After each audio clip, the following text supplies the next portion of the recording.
On le croyait refermé, le débat sur des probables essais de vaccins contre la Covid-19 en Afrique. D'ailleurs, le directeur général de l'Organisation mondiale de la santé s'était voulu on ne peut plus clair à ce sujet. L'Afrique ne servirait pas de terrain d'essai pour un quelconque vaccin. Pourtant, certains continuent de douter, arguant la thèse complotiste. Ces adeptes de la paranoïa ont poussé le scepticisme jusqu'à insinuer que les opérations de dépistage de masse du coronavirus à venir, annoncées par le chef de l'État Ali Bongo Ondimba dans sa dernière adresse à la nation, cachaient en fait une vaste campagne d'inoculation de ces vaccins, de la discorde.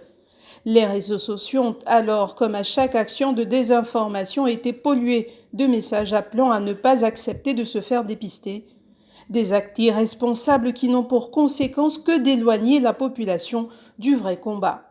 Je voudrais ici affirmer que cela est une hérésie et donc il faut faire la différence entre un dépistage à grande échelle pour permettre aux plus grandes populations de notre pays à ne pas être contaminées et un vaccin.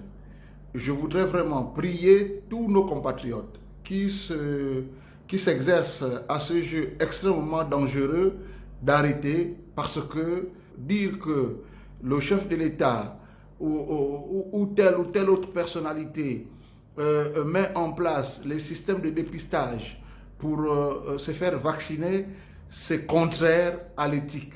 Nous avons un ennemi commun, c'est le Covid-19, qui est invisible. Ensemble, nous devons nous battre grâce aux mesures barrières et à la prière pour le mettre hors de notre pays. Le Gabon a enregistré à l'heure actuelle 33 cas confirmés de contamination à la Covid-19.